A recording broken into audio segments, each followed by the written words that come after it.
The grades are in for the Colts free agents. So, where did the signings fall as far as evaluation? Which ones will have the most impact? And how do you, the fans, grade these additions for Indianapolis? Well, guess what? Let's talk about it. Welcome to the Horseshoe Huddle Podcast presented by Indianapolis Colts on SI.com. My name is Drake Wally, deputy editor for the site and analyst for the show. And then, of course, we have Noah Gebert, analyst for the site and co-host of the show. I should have said that for myself. But you know what, Noah? This is really the culmination of so much activity. The Indianapolis Colts have really done something unprecedented in the Ballard era, and that's just an absolute slew of free agent moves. Yeah. We're talking, re-signings. We're talking most of these are going to kind of be, outside signings. But it's been a breath of fresh air, honestly, as an analyst, for any fans out there to see such an emphasis put on bringing in talent. How you doing, man? What have you thought about Ballard's absolute madness that he's been putting on? Yeah, great, man. I feel like last week the news was just coming in so fast that we didn't really have time to digest it all and kind of absorb it. So we were doing those episodes, just kind of rapid firing gut reactions to the news that was coming in. We finally got to sit down, take a look at some of these guys, and let all the emotion of getting these guys come in and like the disbelief of Chris Ballard actually going out and spending all that money to bring in these outside free agents. That's kind of washed away. So we get to actually get a hard look at how we feel about the signings, what we think their impact's going to be, both immediately and beyond.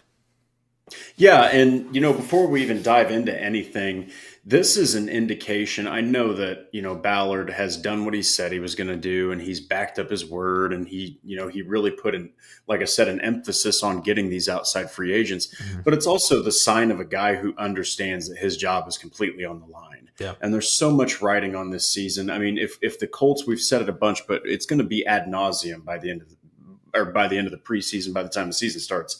This is the most critical year that I can remember. It is a crossroads where the trajectory of this franchise is going to go in one way or the other. It's either going to go in a way of success and you're starting to build, or it's going to go in a way where you're like, okay, we got to tear this thing down from the studs, GM, coach, quarterback. So it's very, very encouraging that Chris Ballard has done this. Yeah, it's hard to go into year 9 of a tenure and not have it be a do or die situation, especially with the results that you've gotten in the past years.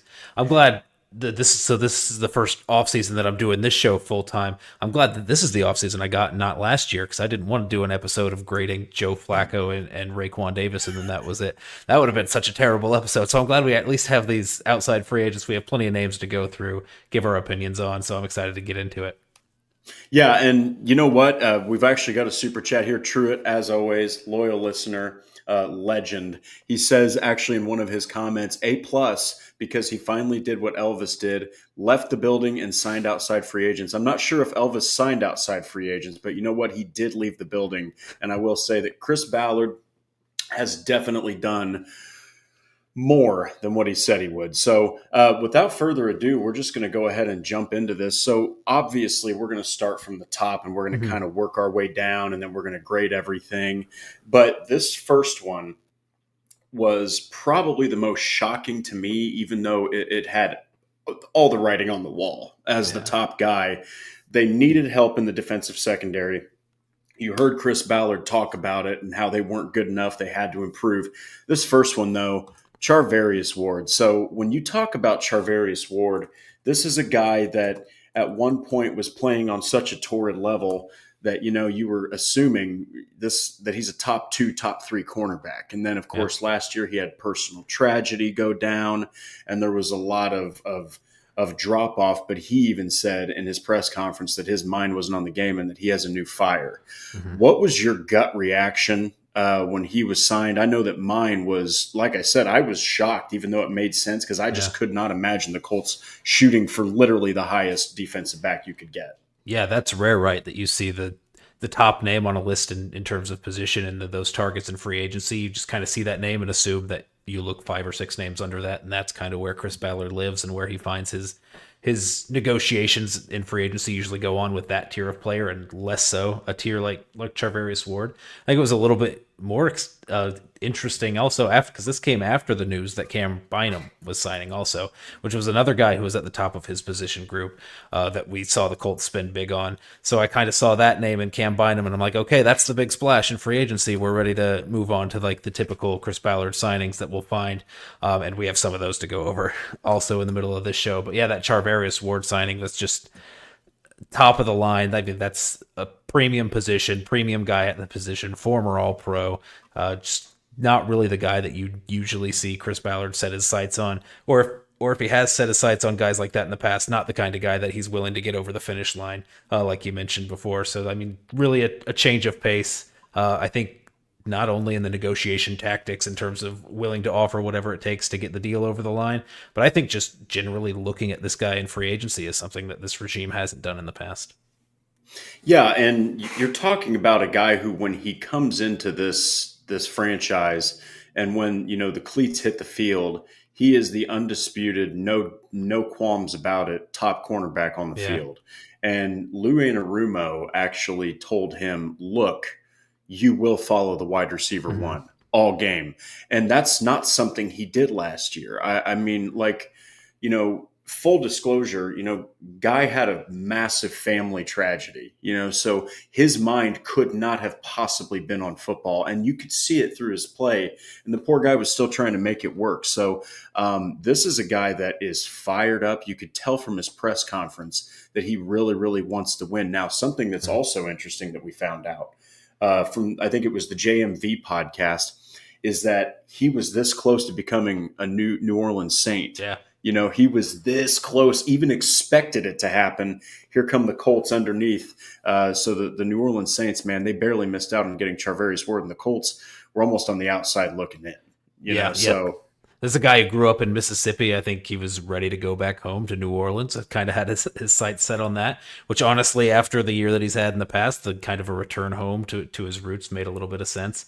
Of course. Yeah, I mean, we know, as much as locals here and myself and you love Indianapolis, it's hard to get outside free agents excited about moving to Indiana.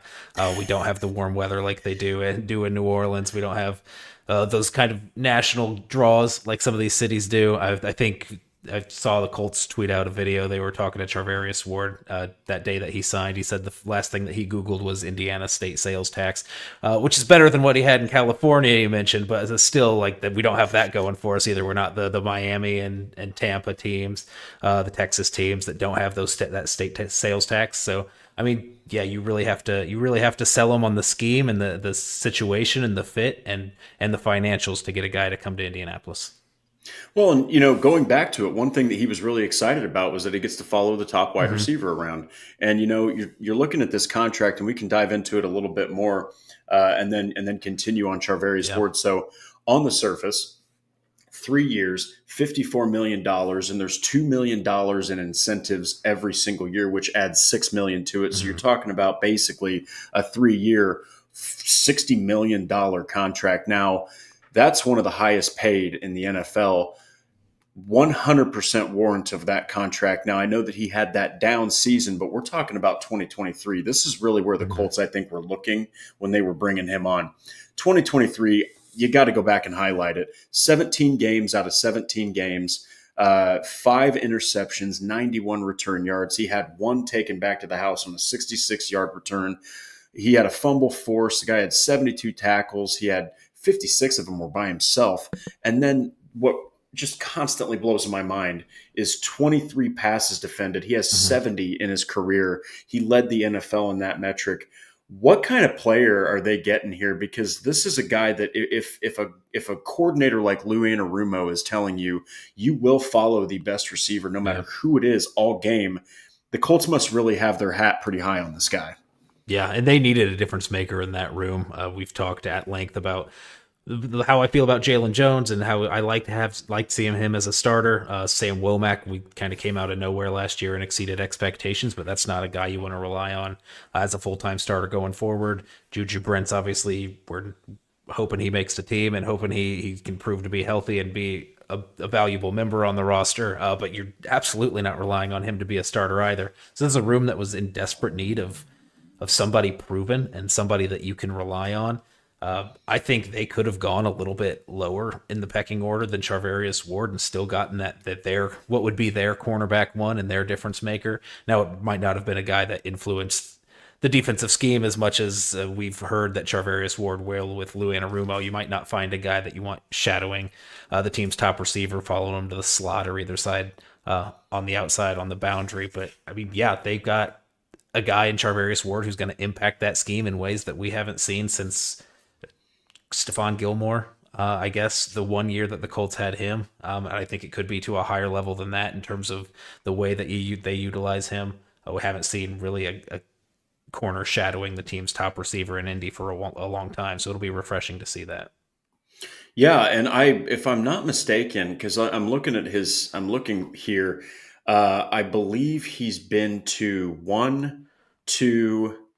I think he's been to 3 Super Bowls as a member of the Kansas City Chiefs and then as a member of the San Francisco 49ers. He's won a Super Bowl, so the dude has a ring.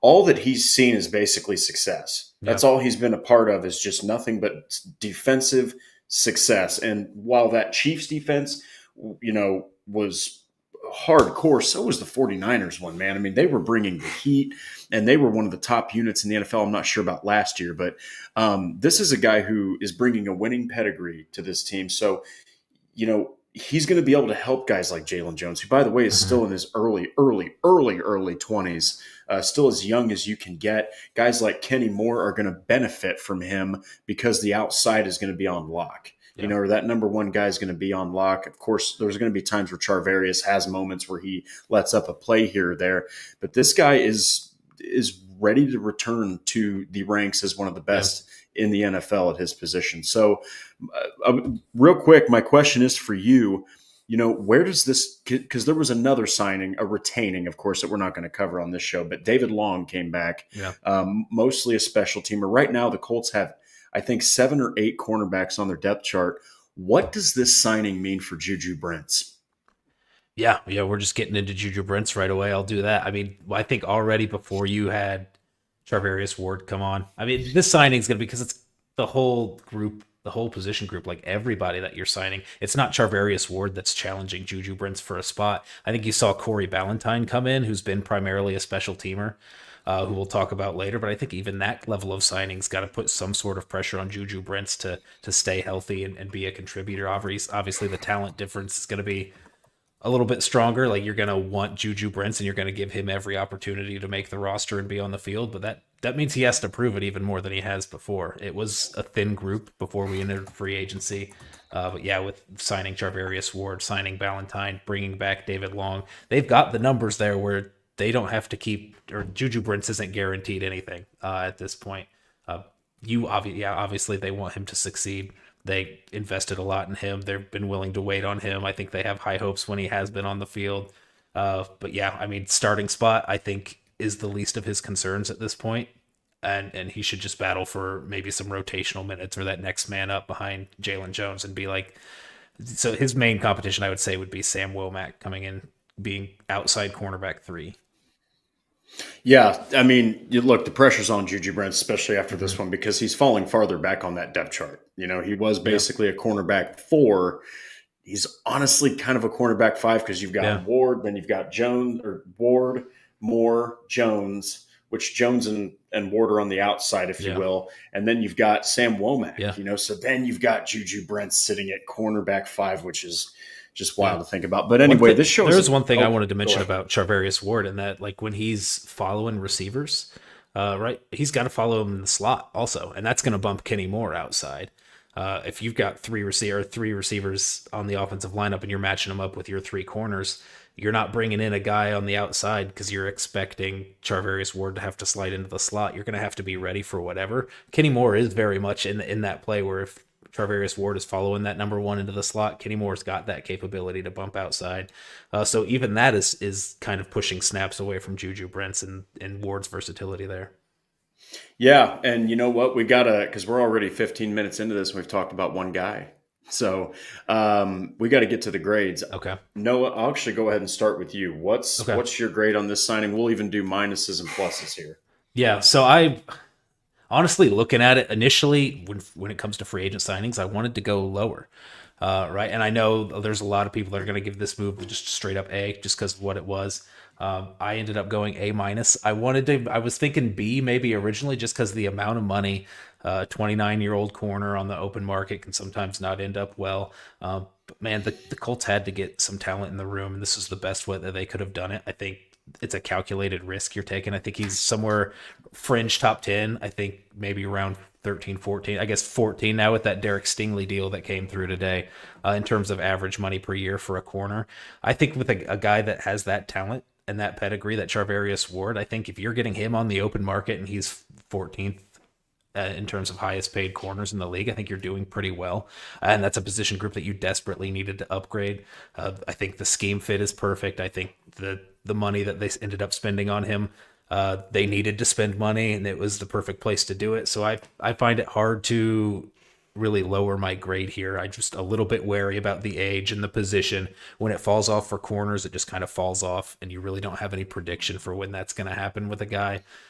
So you hope he has a backup or a bounce back year after this past season, which you would assume he would because of some of the external things that were going on. So I'm going to go A minus. I was really trying to dig holes or poke holes into this signing and get that grade a little bit lower because I feel like I'd like to be as realistic as possible, but it's really hard to find a downside. I think even next year you've got a 24 point, or next year you've got a $20 million cap hit, which is a little bit scary, and you're kind of locked into that. But then the year after that, you do have an out in the contract where you're only taking on $6 million in dead money. So really, the long-term risks aren't even that bad. The only thing that would be bad is if this year is a disaster and then you're locked into that $20 million cap hit next year with really no way out. Yeah, and it's expensive. It's expensive, but it was also awful to watch games like the Patriots game, where Drake may put up so many yards, and then you look at the game like the Giants where Drew Lock threw 4 touchdowns, just kind of disgusting. So I can understand the money here. I'm also going to give it an A minus, and I think that coming off of what he did, it wasn't an injury. It was more of mental. It was more of anguish, stuff like that, where you couldn't focus. I think that given what he has recovered from, what he has bounced back from, I think that this is a guy that's on fire, ready to prove himself. So we'll have to see. We got NFL Nerd says got a grade on the Ballard curve, but he does give this an A, and we almost did. We were right there with you. So we'll go ahead and just kind of bounce to this next one. Of course, this one is also in the defensive secondary. This is a guy that I know was really fit to the Colts, and he might not have been the top guy at his position, but young. He's got enough experience that I think that he can really thrive in Lou Anarumo's scheme, which is predicated on 2 solid safeties playing, on the football field. And that's Cameron Bynum. So Cameron Bynum, I'm sure that Minnesota wanted to keep him to a degree. But this is a guy that, he's got 4 years in the NFL. He doesn't seem like he's been in the league that long. All he's done is just continue to produce at a higher and higher level. Now he's coming into a scheme that the only worry is that it's not Brian Flores's super heavy blitz scheme. Lou Anarumo barely actually blitzes more than Gus Bradley did. The difference is he changes everything constantly. It's just a constant revolving door of plays that are designed to completely befuddle a quarterback. So what was your gut reaction? Mine was, I thought this was just an absolutely awesome signing. Yeah. I think that he fits exactly what they're trying to do. He's got the upside. He's got enough experience that you're not like, well, hopefully he doesn't fall apart as far as trying to learn a new scheme. And he's played 51 straight games, which is a bonus. So what was your gut reaction to the Cam Bynum addition? Yeah. So this is the first one that came down the pike, right? When the rumors started flying on that first day of legal tampering. I think this was the first indication that we got that Chris Ballard was putting some actions behind the words that he had given to this point in the offseason. So I guess this one's always going to be a little bit fun because you're like seeing that maybe something clicked in terms of Chris Ballard's operating process or that thought process. So you feel a little bit more optimistic about the way things are going. But yeah, I mean, big. I think a lot of Colts fans were big on some of the other names at safety. Javon Holland, namely, Trevon Merrick was thrown around quite a bit. Where Cam Bynum was a little Oh bit yeah. of a little bit quieter. That name going around at safety, but all three of those ended up getting super similar deals in terms of average per year. And Bynum came pretty quickly to the Colts, so you could tell that that was somebody that they identified early on in the process. Lou Anarumo obviously had a big say in that coming in. So yeah, good to see. I think it's encouraging not only to see that they went after a big name guy and got him, but they went after a big name guy early, which meant they identified that early. They were ready to take the pounce. He was a guy on on the top of their list. So you want guys that the front office is super excited about bringing in. 'Cause I think you can analyze all these moves all you want, but at the end of the day, you just kind of have to trust the evaluation or the talent evaluation of these guys.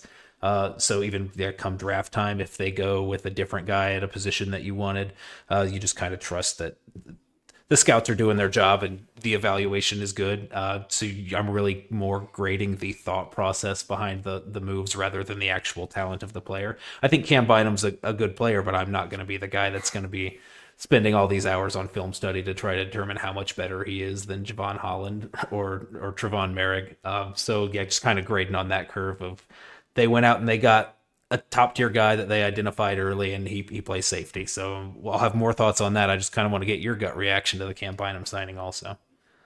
I absolutely loved it. I think the first time I was exposed to Cam Bynum was when he had arguably one of the most incredible touchdown celebrations, where he basically choreographed the entire breakdancing from the Olympics, and he was like doing the gator chomp and everything on laying on the ground. I mean, this dude's a clown, and I think that his personality fits exactly what that locker room needs. The secondary needs it.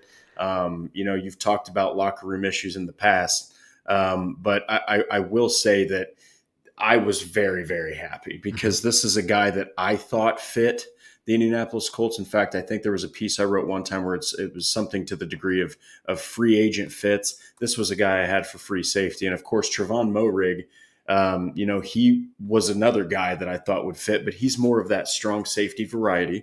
Javon Holland is going to cost an absolute crap ton of money. So I felt like this was a nice balance. Of course, if we look at the contract here, I don't see any or I don't see any incentives here. But I do see 4 years, $60 million. You're talking about $15 million a year, an $18 million signing bonus, $26 million guaranteed at signing, so a total of $30 million guaranteed. You're locking him in for 4 years, so basically till he's 30. And Noah, something that really stands out about Cam Bynum. So I'm just going to rattle off some stats here from 2021 all the way to 2024. Interceptions, 1, 2, 2, 3. Passes defended, 3, 6, 9, 10. Total tackles. Now this one kind of moves around a little bit, but it still just shows the pedigree of this guy. 28, 81, 137. Okay, those are like Nick Cross numbers. And then 96, he had 94 of those in 2023 were solo. Over half of them in 2024 were solo. So this is a guy who takes care of business. I mean, he also forced 3 fumbles a year ago, and he's recovered 4 total, and actually took one back, or he took both of them back in 2022 for 55 yards. So the guy's a gamer, and he also is a ball hawk. So this is a guy that I really think can bring. I know that Blackman had some turnovers, right? Yeah. But like this is a guy who's going to bring all of it at free safety. And give me your thoughts on what Nick Cross might be able to accomplish here, because I don't think Nick Cross people is going to have these absolutely baffling numbers like he did last season, but he also had to make all the tackles because EJ Speed, by the way, I think he was literally the worst in missed tackles, if I'm not mistaken, as far as linebackers. And then you got Julian Blackman whiffed on 15, which was only 10 spots from last in eligible safeties, I think. Don't quote me on those, but I'm pretty close. What are your thoughts on what Nick Cross can accomplish with Cam Bynum sitting right next to him playing the free side? Yeah, so I kind of just Cam Bynum, I imagine a little bit as Julian Blackman plus, or Julian Blackman at his peak. So I think playing styles will be kind of similar here. But yeah, I think Bynum's a guy that's going to allow the defense to be a little bit more versatile. So I think on those rundowns, maybe you'll see Nick Cross walking into the box quite a bit more. I mean, maybe not more than last year because he was already doing that. But yeah, I think you'll see the freedom to let him kind of play in those strong safety up close to the box kind of snaps, but also be able to, because you're going to want bind him up in the box also at some points, because that's where really he excels when he's closer to the line of scrimmage as well. I'm not sure you have this true free safety type on your roster, but if I think they're going to lean on Bynum to be that guy more often than not, which kind of gives Nick Cross the ability to do what he's kind of been pigeonholed as his best asset in being that strong, more that strong safety. Yeah, and I actually looked it up right now. This is why you shouldn't expect Nick Cross to have these kind of numbers. EJ Speed missed. I just have to say this because it's so insane. He missed 26 tackles, which was 189th out of 189 eligible linebackers. That's insane. That's why Cross had all those tackles. But anyway, we got to get to the grade here. What do you grade this? I know that there's a lot of factors to play into here. He's also a great run defender, so that's going to play into Lou Anarumo's scheme. What's your grade for this? How do you feel about it? Yeah, so this one, I'm probably lower than a lot of fans. I'm going to give this one a B minus, and this is less to do with Cameron Bynum, the player, and more to do with Cameron Bynum's contract. And you kind of know going into free agency that you're going to have to overpay for some of these guys. And in the way that Charvarius Ward was getting paid, Cam Bynum's getting paid similarly for his position. I think he's 10th average per year in the safety market. So maybe you're willing to kind of eat that bullet and pay that because you desperately needed somebody to play on the back end, and Lou Anarum was doing that, or looking specifically for a guy that can fill this role on the defense.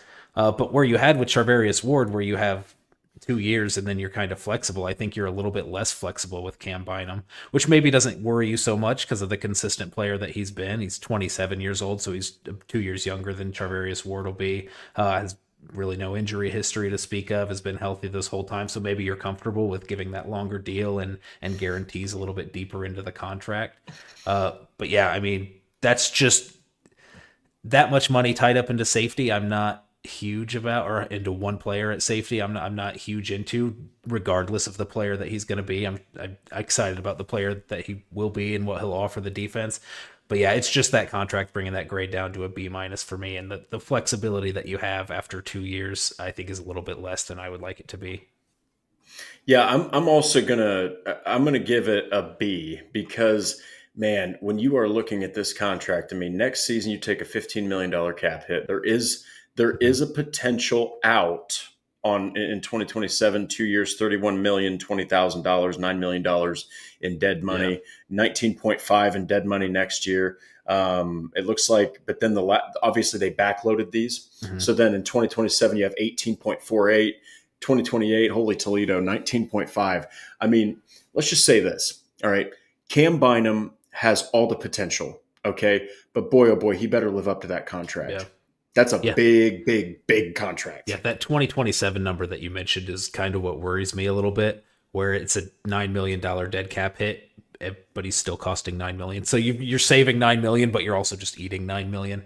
You're either making that decision and moving on and eating that $9 million, or you're paying him $18 million in cap for that year, which I don't love for a safety. Would be one of the top, like in the top three for yearly cap hits for a safety. So yeah, just that number in 2027 and that decision that you're putting off, and you're going to have to deal with that at some point when you go out and sign free agents. You're going to have these years on those deals where you're going to have a make or break decision. I just like to see it a little bit more clear cut, like you do with Charvarius Ward in 2027, where you're saving 18 million instead of just a flat 9 and eating 9 like you are with Bynum. Yeah, and at the end of the day, I do think that they absolutely had to get some help at safety. And actually, NFL Nerd, before we move on here, not mad about the contracts. Ballard has missed out too many times trying to save money. And that's true. That's true. He's always been able to give the Colts all this cap, and you've spent all this money on a lot of times the offensive line.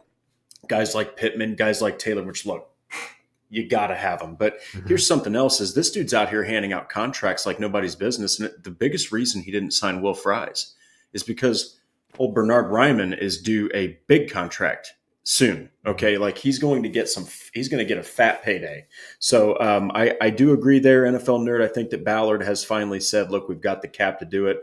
And, my ass is on fire. Yeah. So I might as well spend some money here. And he's retained the right players up to this point that I think that as long as Anthony Richardson can actually, pull it together, I think is the best way. I think you might have yourself a team here. Yeah. I think, they kind of just painted themselves into this situation where they had all this money and had this lack of talent because of they haven't been like they've been relying exclusively on the draft, and you can only do that so much. Like you can't expect your hit rate in the draft to be much more than 60% for a really good GM or a really good talent evaluation staff.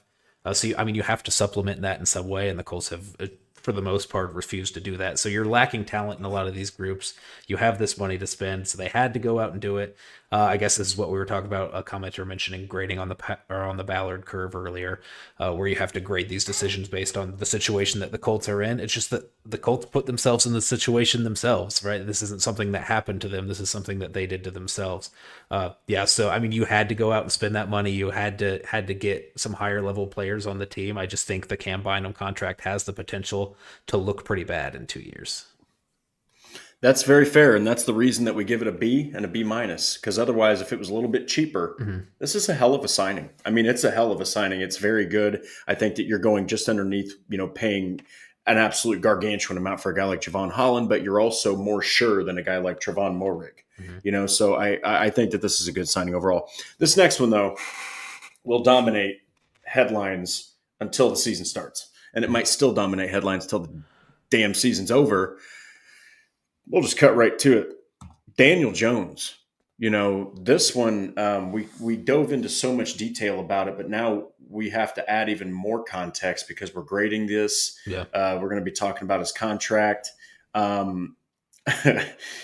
used to talk so much crap about this guy. I used to just absolutely bury Daniel Jones. In fact, when the Colts lost to them in 2022, I don't care. I mean, Daniel Jones' best season was 15 touchdown passes. That year, I said on our podcast at that point, I was like, this dude looked like an MVP, against the Colts. What was your gut reaction? I know that mine was I expected it. I thought that it was probably the most competitive signing they could make, which for the love of God shows you the lack of talent in the quarterback free agent market. What were your thoughts about this when it first happened? Yeah, we mentioned this on the show that I think I'm higher, or maybe I wasn't because I was talking through it and only really saying negative things. Where I think I'm higher on the Daniel Jones signing than most Colts fans are.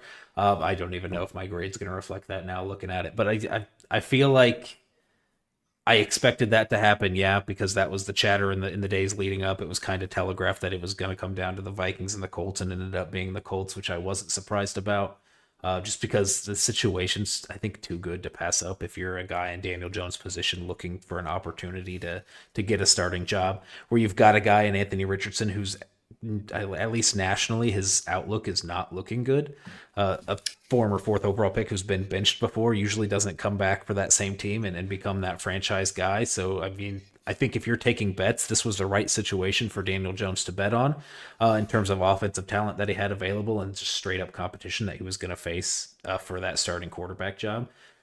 Yeah, I think of the people that were available, I was the most happy with Daniel Jones. The money doesn't necessarily bother me that much. I think $14 million is higher than you hoped you would pay, but at the end of the day, you just kind of have to be realistic about what your options were. I think it's a little bit risky to pay a quarterback who has the track record that Daniel Jones does, but overall, I think this was the move that you had to make at quarterback.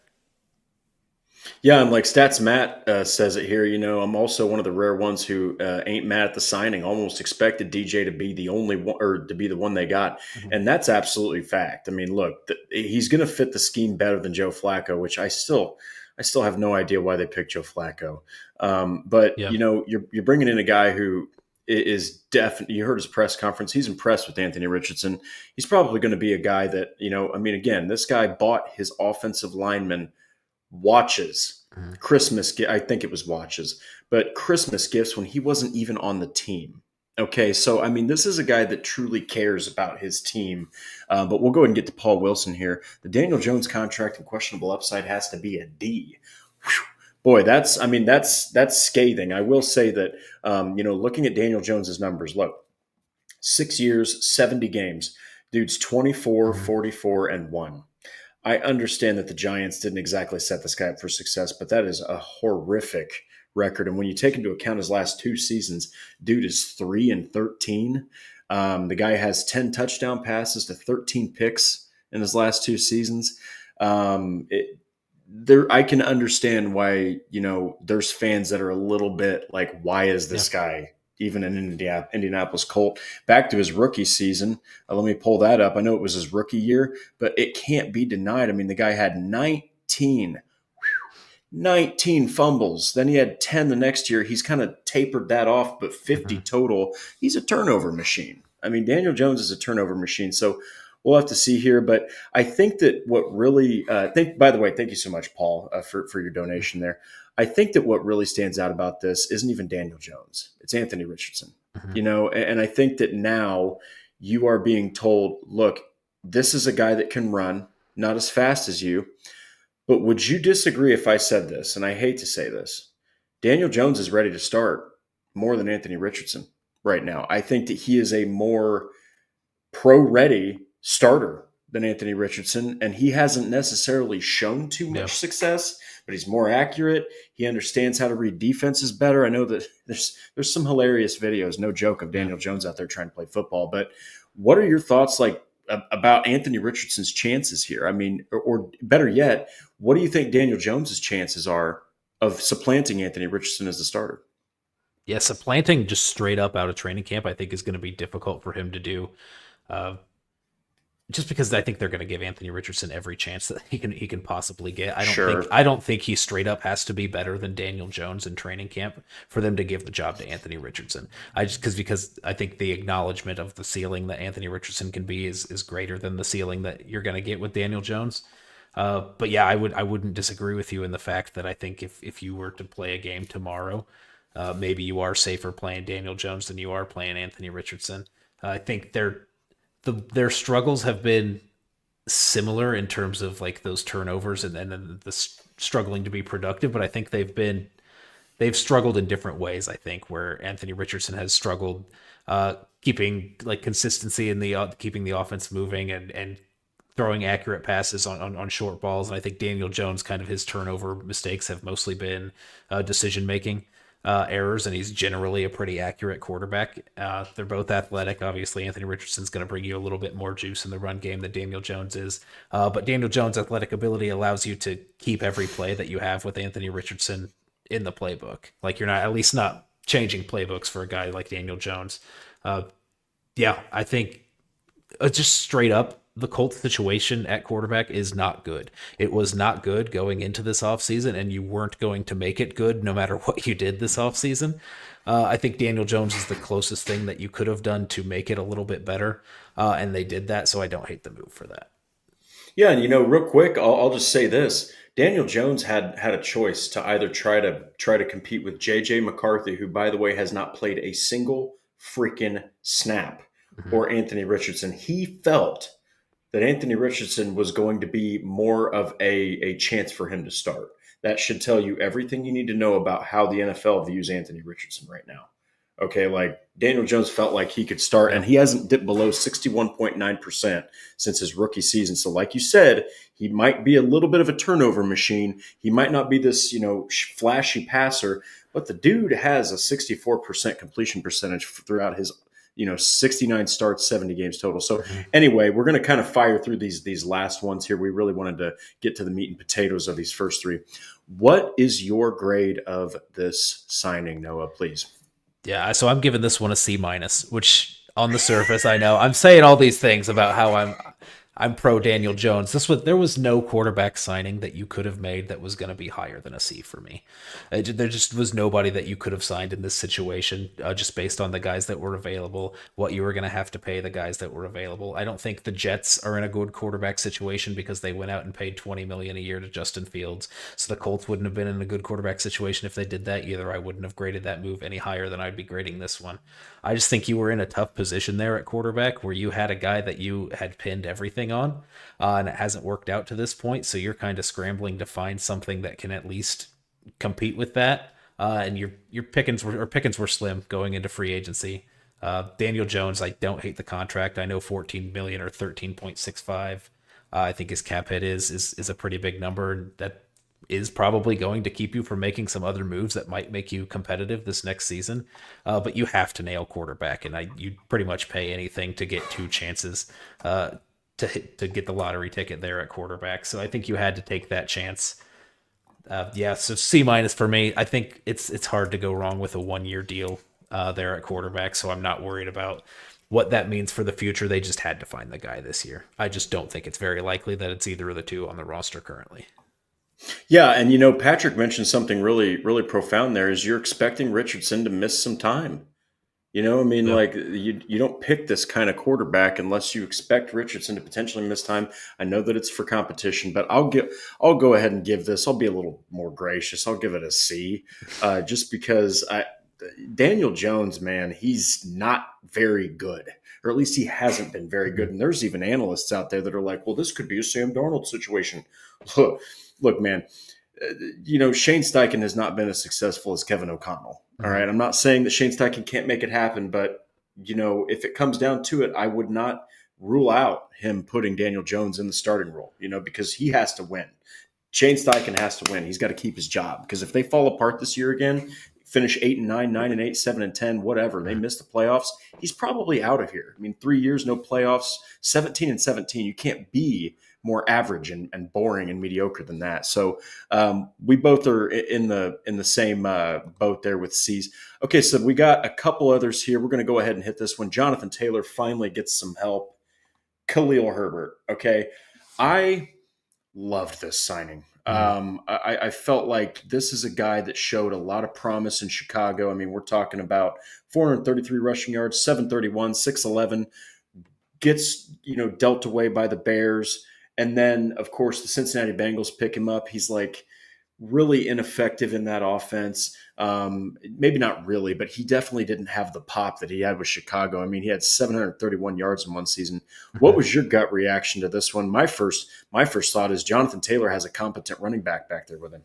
Yeah, it wasn't really a name that was on the radar or that I was really expecting. I mean, I was probably paying a little bit closer attention to some other positions of need and kind of assumed that running back help would come in the draft. But really good to get bodies in there. I think we mentioned in the episode before, it was Jonathan Taylor, Tyler Goodson, and Salvin Ahmed were the only three running backs on the roster. Wow.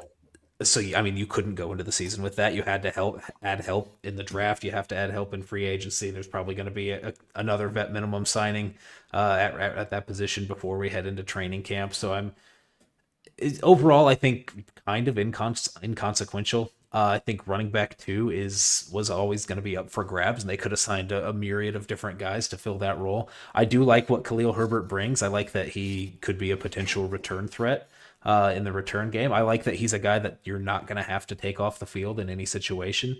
I don't think he's necessarily excellent as a pass blocker or as a pass catcher, but I think if you were to run a pass play and have him in there as a protector for the quarterback or sneaking out on a flat, I think that's a viable option on either of those plays and not somebody you have to take off the field. Like we saw Jonathan Taylor come off the field on so many third downs this past season, just because those hands are just atrocious and the pass blocking is almost as bad on Jonathan Taylor. So you need a guy that can come in and play every snap.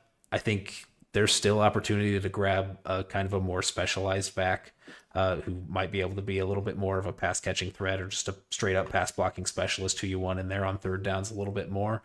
But yeah, really happy with the Khalil Herbert signing. Super well balanced running back who's going to come into a room and immediately contribute as running back too, depending on what the other additions happen to be throughout the offseason. Yeah, and the thing is, I fully expect the Colts to still dip into the NFL draft because the running back class is just so loaded. Unless they really feel like Tyler Goodson is the guy. And look, I'm telling you, last season, Sermon and Goodson gave nothing to Jonathan Taylor. I mean, I'm not going because we don't have the time. I encourage people to go look at Jonathan Taylor's last 4 games of the season. He ended the year with 34 freaking carries against the Jags. I mean, that's insane. So, but you're talking about a guy here who isn't as big of a running or a pass catcher as you would think, based off of his size. I mean, he's like 5'9". You would think this guy is more of a pass catching back, but 210 plus pounds. I mean, he's got the one cut ability. He's got explosiveness. He's going to be able to come in there and really help the running game whenever Jonathan Taylor needs a breather. So, Mhm. what were your thoughts on the signing? What grade would you give it? Go ahead, Noah. Yeah, so I'm giving this one a B minus. I do like the signing, but at the end of the day, this is a 27-year-old running back without a ton of production in the NFL.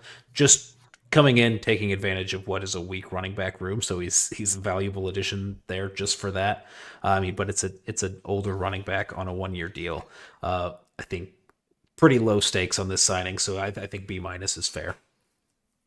Yeah, I will go ahead and give this a B plus. And the reason I'm giving it a B plus is because kind of similar to what you mentioned, the running back room was so bad that I think that Mhm. you are going to see Herbert have moments where you're like, wow, because now you can bring out him and Taylor in running sets with Richardson. And I just think it gives defenses something else to look at. I think Yeah. that when Trey Sermon would come out there on the field, when Tyler Goodson would come out there on the field, the limited times they would, Sermon more than Goodson, you just didn't have much of a threat. You kind of Mhm. knew that Sermon was going to move with concrete in his shoes. I think that this is going to have a little bit more impact than some might think.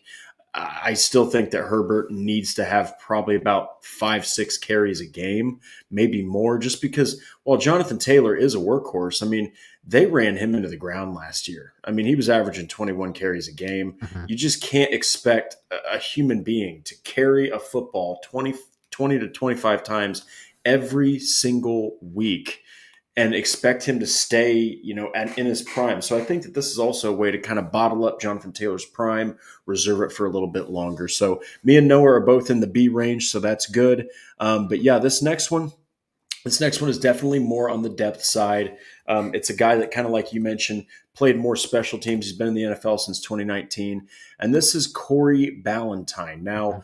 this is really an emphasis on putting more depth in the cornerback room. I think that you might be able to have a chance to play a little bit more than being just a special teamer. But you know how the Yeah. Colts like their special teamers. So I mean, they re-signed Ashton Doolin. This is going to be a guy that undoubtedly is going to find himself on special teams. But initially, what was your gut reaction to this one? What were your thoughts?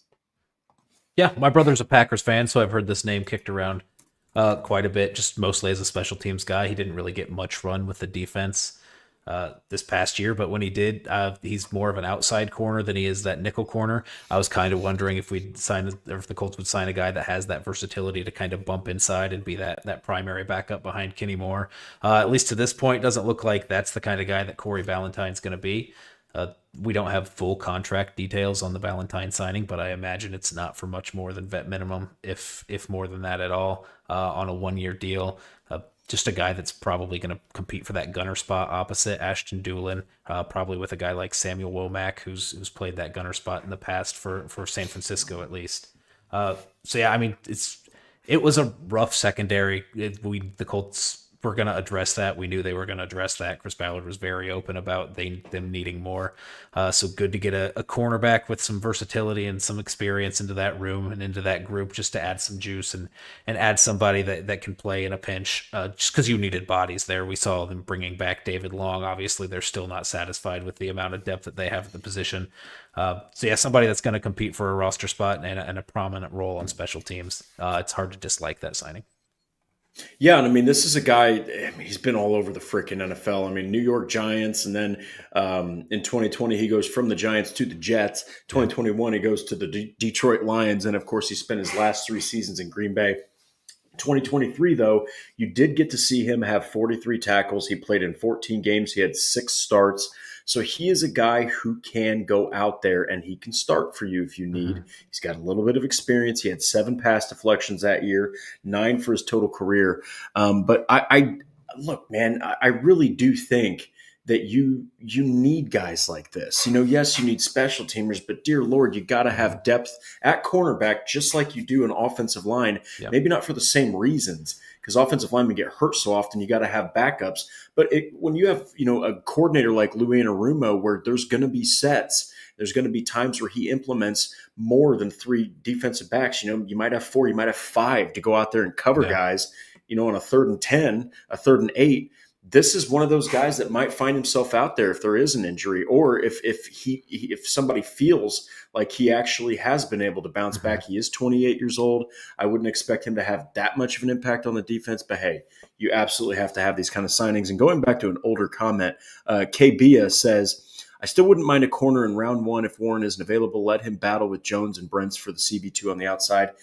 I think that right now this is an incredibly crowded Colts cornerback room. Before we even move on, do you think that they're going to take one in the draft now after we've seen them retain David Long, although he probably won't play much, and then they sign Valentine, they sign Charvarius Ward? What are your thoughts on drafting a cornerback?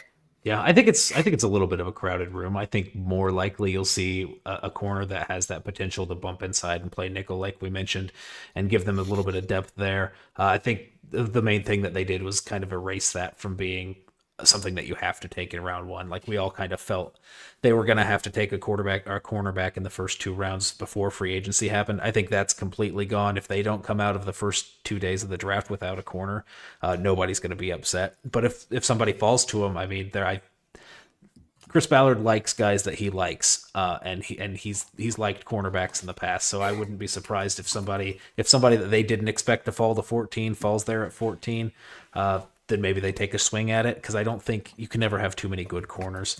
And if at the end of the day you're bumping Jalen Jones to your primary backup at outside corner, I don't think that's the end of the world. I think there's more pressing needs on the roster, but taking a good corner is never a bad idea. Very fair. So what would you give this? What would you give this one as far as a grade? Gotcha. I'm doing this one a B- also. I think this one's even a little bit less consequential than Khalil Herbert. I think even if you don't have Corey Ballantyne as your gunner on the outside of special teams, you do have a guy like Sam Womack, like we mentioned before, who's not playing or shouldn't be playing a prominent role on the defense, at least not a starting role on the defense, so you can afford to have him out there as your gunner on special teams. But I mean, you just needed people in the room that fit the mold of what Lou Anarumo is looking for. 1-year contract. I don't have the full numbers on it, but once again, imagine it's nothing crazy or nothing too big outside of vet minimum. So hard to be mad at it. B+ or B-, not B+. Yeah, I'll give this one a B- just because I feel like, I feel like it's not even that they could have gone with somebody else. I feel like this is, it makes sense basically. When it happened, I was like, okay, it makes sense. But this one right here, it's all about depth. It's all about special teams, and you really can't go, well, that's an A+, because the guy really hasn't made that big of an impact in his career. But yeah, this is a solid signing, and I think me and Noah are both in the same boat there. So this next one is really to shore up the defensive interior. We know that Taven Bryan, look, say what you want about him, he was completely used incorrectly. All right, They did not use Taven Bryan like they should have at all. So, of course, he struggled because he wasn't doing what he excels at. He was being more of a run defender than a pass rusher. So then you've got Raekwon Davis, which abysmal. There's a reason he got cut, and he saved the team a lot of money. But this one's Neville Gallimore. Now, this one's interesting. This guy started with the Cowboys, then he goes to the Los Angeles Rams. He was a 3rd-round selection, had some hype coming out of Oklahoma. What was your gut reaction to this one? I thought that it was an interesting signing in more ways than just good and bad. What were your thoughts on this one when you first heard it? Yeah, so this was just a name I remember from the draft 2020. I think he went in the 3rd round. Just a name I remember liking, but honestly haven't kept up much with the rotational players on the Rams defensive line. So haven't really been in touch with kind of what he's been doing and how he's been producing. I think he's been normally around 300 snaps in LA for the last couple of years. So I mean, you're trying to replace Taven Bryan and Raekwon Davis, who both gave you around 350, 400. So it makes sense that this is the guy that you bring in. It also would make sense to add some additional people to this unit here on the interior of the defensive line. Biggest thing that I saw was the contract number. This is pretty much a vet minimum deal. It's like around $1.6 million. This is like a camp body deal that you bring in for a guy that's 28 years old. Not to say that he has a pretty clear path to making the team right now, just because of what you've lost on the defensive line and how thin that is. Um, Historically hasn't been super productive or at least graded that well on the defensive line in the past, and so I struggle to see that being a huge impact or a huge upgrade over what you got with Taven Bryan or Raekwon Davis. I feel like the impact might be pretty similar to what you saw from those guys, but man, when it's at 1.6 million instead of 12 million, I'll take that every day. Yeah, he's cheap. He's cheap. And I mean, the thing that really stands out about Yeah. Neville Gallimore is that he is more of the pass rushing variety. He's Mm-hmm. not a very good run defender. Yeah. So not a fan of that, but he had 2.5 sacks in 2 games in the playoffs. Okay, so he was key. He had 5 tackles against the Minnesota Vikings. And then, of course, against the Philadelphia Eagles when they lost, he still grabbed himself a sack. Yeah. And he only played 45 total defensive snaps, 27 in the first game, 18. So not used a lot. But what grade would you give this one? I know that I've got one in mind. Yeah, I've got a C plus here. I know the contract is beautiful. If you're getting production like you got out of either Taven Bryan or Raekwon Davis, I know that the play wasn't great, but you need somebody to take up those snaps and kind of absorb that workload from Grover Stewart and DeForest Buckner, because you can't have them on the field 100 or even 90% of the snaps like you can see some other guys at other positions. You need rotation there on the interior of the defensive line. I think they still have room to add there. I liked the signing just because it was at the position they needed that desperately. It was at that number, but for the type of player that he is, I couldn't give it any more than a C plus here. I'm giving it a C minus, and I'm being nice about it because I think he's an awful run defender. Okay, like you definitely needed more pressure because the Colts' leader in pressures was Dio Dangbo. Then it falls off to I think it was Kwity Paye and then Leatu Latu. Maybe those are interchangeable, but we're talking about like 42 pressures. Yeah. I mean, this was a team that did not get to the quarterback as much as they did in 2023. And maybe that's because Ebicom was hurt, maybe not. Led the team in sacks last year or in 23. But I think this one's a C minus. I think that you're going with the upside because he does have that. We'll have to see, but I really hope the Colts get a run defender to be behind Stewart and Buckner because they really got gashed last season. So this last one is kind of hilarious because last season, I think somebody mentioned it in the chat. He was brought on, brought back, brought on, cut, brought on, cut. Just it seemed like a weekly thing with this guy. And that's Spencer Schrader, the legend himself, the guy who cannot stay on the Colts for more than a week. Expect him to be cut next week for no reason. What was your gut reaction to this one? I mean, it's more interesting because of the guy that he's backing up. Yeah. And you got all these questions about, how many teams do this? Like, really, how many teams sign a backup kicker? It's not that often. What were your thoughts on this one? I know I was pretty befuddled by it. Yeah, so I think the Colts have had a long history of bringing in backup kickers. It's just usually the weird part about this signing to me was how early it was in the offseason. Usually that's like after the draft, you bring an undrafted guy or some other camp leg in, especially if you've got an older kicker on the roster and you're just trying to decrease the workload of what they have to do throughout training camp and the preseason. So I think it makes a ton of sense to bring a guy in like this. I think we saw it was a 2-year deal for Spencer Schrader, which I think raised some eyebrows. But I don't know if I'm reading too much into that because none of the money in either of those years is guaranteed, and it's vet minimum for both of those years, just under $1 million. So I don't read anything into that length of the contract being 2 years. And it's weird because it's like he's like it's hard to. You don't know if you're upgrading from Matt Gay, right? Who didn't miss anything, no extra points, no field goals from under 50 yards. And then you have Spencer Schrader, who didn't kick anything over 50 yards. So you have no sample size to determine whether or not that would be an upgrade at plus 50. I mean, if you're really hurting for cap space, I think at the post June 1st cut number for Matt Gay, I think you save around $6 million.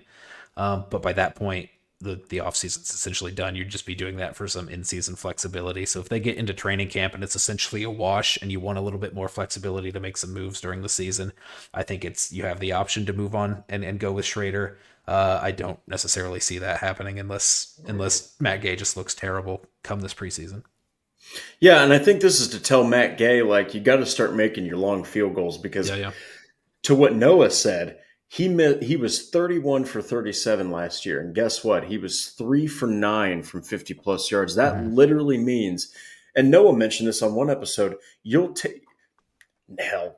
I mean, 49 times out of 50, you'll take a kicker who is money from Yep. 50 inside. I mean, he made everything from 50 yards inside. But I think that this is actually saying, look, you've competed with him before. First off, Matt Gay is far superior. Okay, to Spencer Schrader. Any day of the week, you're going to take Matt Gay over Spencer freaking Schrader. I don't care how bad he struggled for 50 plus yards.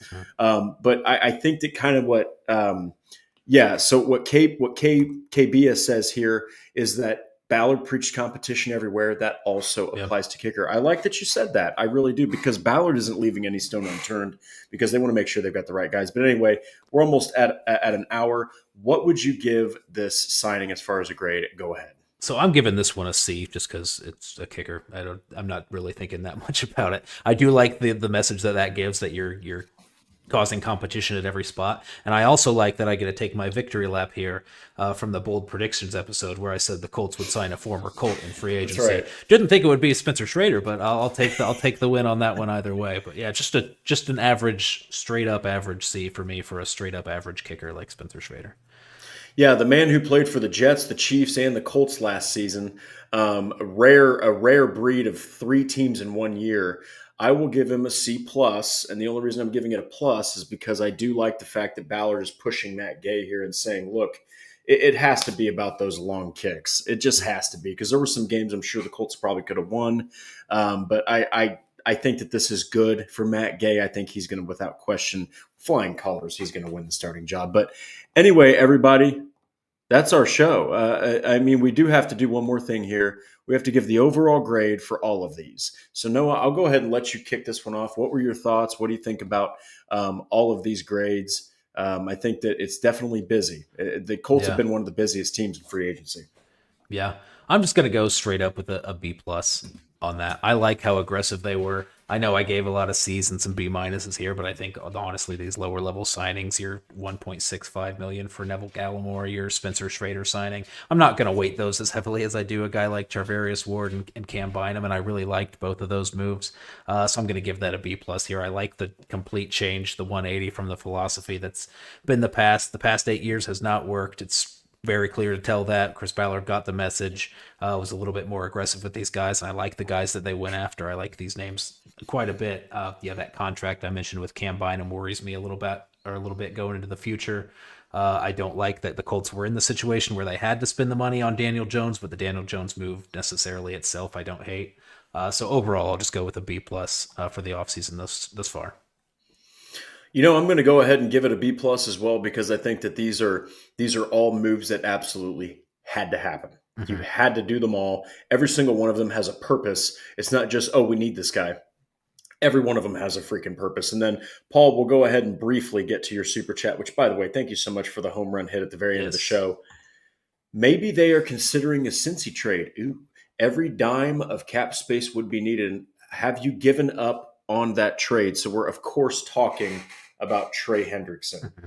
Yes, I've given up on that trade, Paul, because the Bengals made it very aware to Diana Rossini, an incredible NFL insider she is.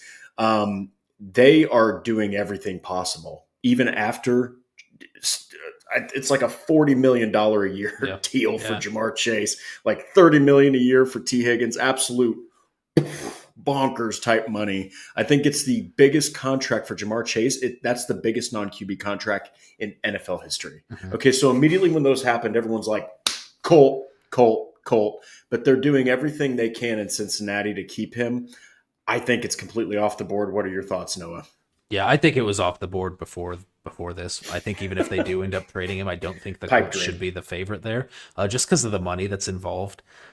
I know that Chris Ballard's done a 180 in terms of the spending that he's done this offseason, but I mean, you're going to need to spend 35 to 40 million a year on this guy, which is money they just don't have. They're going to have to get really creative. They would probably be saying goodbye to Tyquan Lewis and Samson Ebukam to make room for him, just in terms of cap. And you're not cutting Taekwon Lewis, you're not cutting Samson Ebukam, trading a second round pick and giving a $35 to $40 million contract for a pass rusher who's 31. That's just too much to invest in a guy, regardless of the kind of production that you'd get from Trey Hendrickson.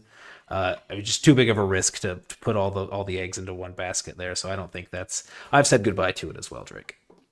Yeah. Well, hey, guys, that is our show. Holy Toledo, an hour and 3 minutes into it. You guys kept us on here. It's all your fault. I'm just kidding. But yeah, look, at the end of the day, this is what the Colts needed. They needed a breath of fresh air in multiple areas. Ballard knows his job is on the line. And hey, I understand that there's motivation to this, but give him credit. At least he recognizes it. At least he's not because at one point, this is the same guy that said, if my philosophy gets me fired, so be it. Well, clearly he's backed off on that because his philosophy has changed. So anyway, that's our show. Thank you so much, everybody. We've got Paul Wilson, a couple of super chats here. And then I know that Truitt did before. And then, of course, Patrick with one more here. New trade to watch for is Dallas Goedert. So just to make this uber brief, the Eagles made it well aware that they are shopping Dallas Goedert.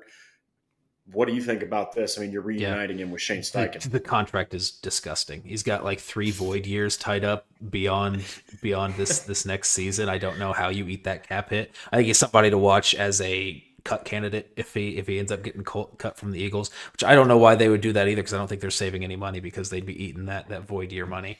So I'm not too keen on the Dallas Goedert thing. I would love to see him play for the Colts, but I don't think the current situation, I don't think that's happening. On paper, no. In Madden, perfect. Makes perfect sense. On paper, in real life, no. They need to just go to the draft. They need to draft a tight end, maybe add another guy in free agency, but this just doesn't make any sense. It would be cool, but no, like Noah said, that's just too much you're tying yourself to. But anyway, that's our show, guys. Like the Horseshoe Huddle on Facebook. Follow Indianapolis Colts on X, on SI.com, and then on X, it's at Colts _SI. Subscribe to the Horseshoe Huddle on YouTube and click that bell to turn on the notifications. And of course, if you want to listen to the Horseshoe Huddle podcast, well, guess what? Subscribe on Apple Podcasts, Spotify, wherever you listen to podcasts. We are everywhere. We will be back on Thursday. We will probably still be covering free agency to some degree, or if not, we'll come up with something because that's just how we roll, people. So that's our show, everybody. Enjoy your Monday. Enjoy your Tuesday, Wednesday. We will be seeing you again on Thursday. And until then, have a wonderful evening, and we'll be seeing you soon.